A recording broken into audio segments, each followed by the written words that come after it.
How to explain what can't be explained.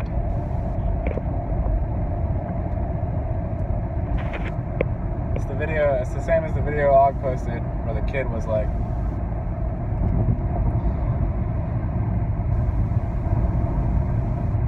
the kid did something similar. How to justify a contradiction. How do you explain what can't be explained? Is that possible?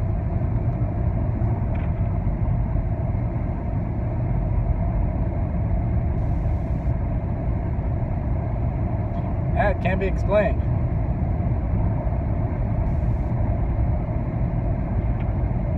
It can be explained.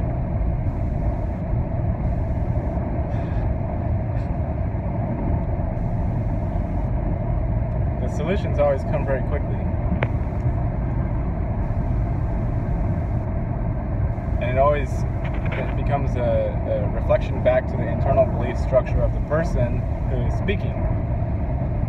So, how to explain what can't be explained? It's impossible, or it is possible. By the words, it's impossible. You can't explain it.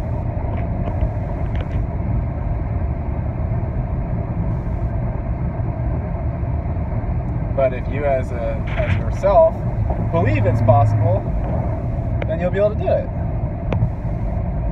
You'll find some way and you'll do it.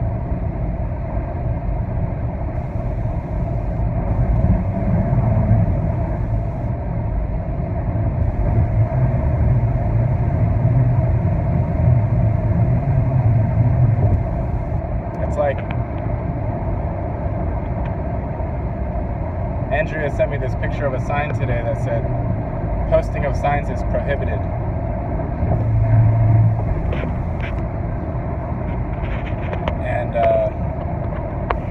The answer to the how to explain what can't be explained question is held within that sign itself, but it's something that the person has to look at and then be like, oh, and not say anything about it. And then there's like an internal knowing, but you can't explain it, right?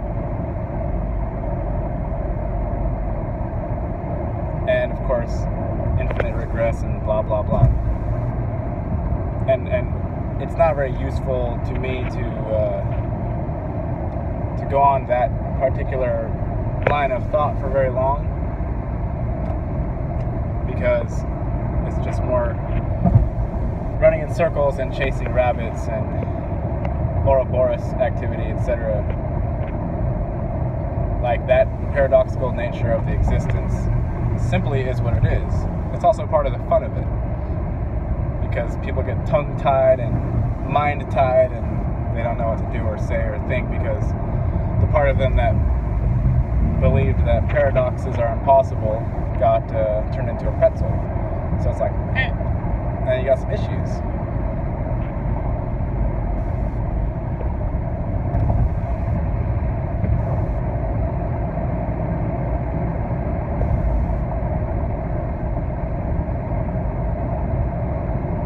I'm holding the phone because the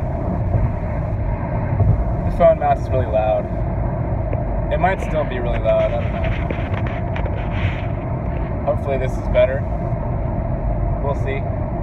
Somebody mentioned buying a clip that you can like mount on your shirt. So I might do that.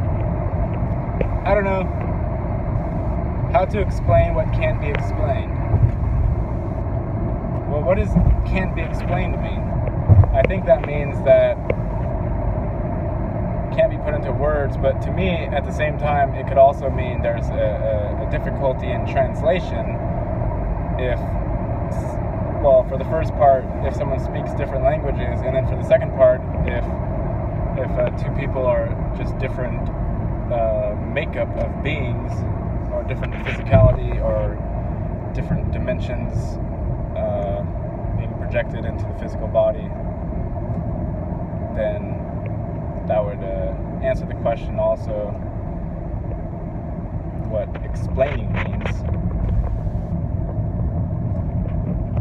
Explaining is just communicating. It's trying to communicate, it's trying to give to somebody else a thing, a something, an important, a feeling, and anything that you have within you that you would like to give, that would be done through explaining, unless you're physically handing something over or energetically, like, giving.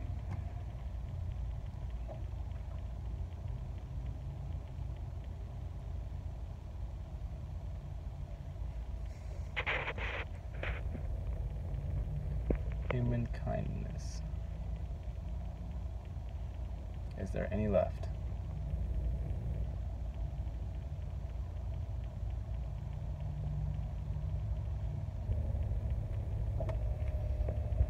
It's difficult to explain things to some people, and then to other people it's easy to explain.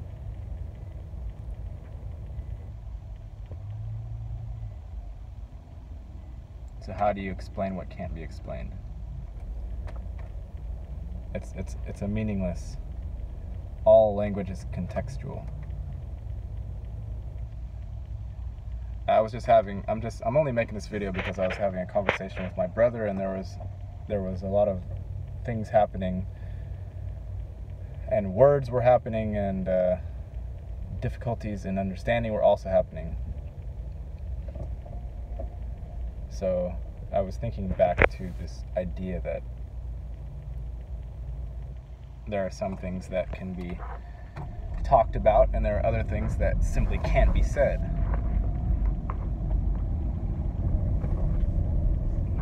And the problem with it, if you were to say it's a problem, is that we hold the things that can't be said internally as pieces of knowledge, and they come out in your speech, whether you're saying them or not. They come out as spaces, or they come out as thoughtful pauses. They come out anyway. So the truth, if you were to call it that, comes out anyway. Your worldview that you're holding internally comes out in your speech and your language, no matter what. And if someone's good at reading other beings, if something's coming out of you that you yourself don't believe, then they're going to find that out. And that's what lies are, is something that you don't believe. Sins are something that you think are wrong. If you don't think it's wrong, you didn't sin. Yes, somebody else can say you sinned, but if you didn't believe it internally, then you're lacking that guilt feeling. You could say how to explain to a serial killer that has no remorse, that's a complete and pure narcissist, that they did something wrong. You can't. If they don't think they did something wrong, then they don't think they did something wrong. And also, if they didn't feel it internally, if it doesn't feel wrong to them, then it's the same thing as Dracos eating babies and saying they're just food for us, like, or us eating chickens and saying it's just food. No, you don't feel guilty for eating a chicken, or whatever. And that, of course, that whole thing, that phenomenon in and of itself, the sort of subjective, contextual morality, makes for sticky situations. Anyway, hope you're all doing well. Take care. Peace.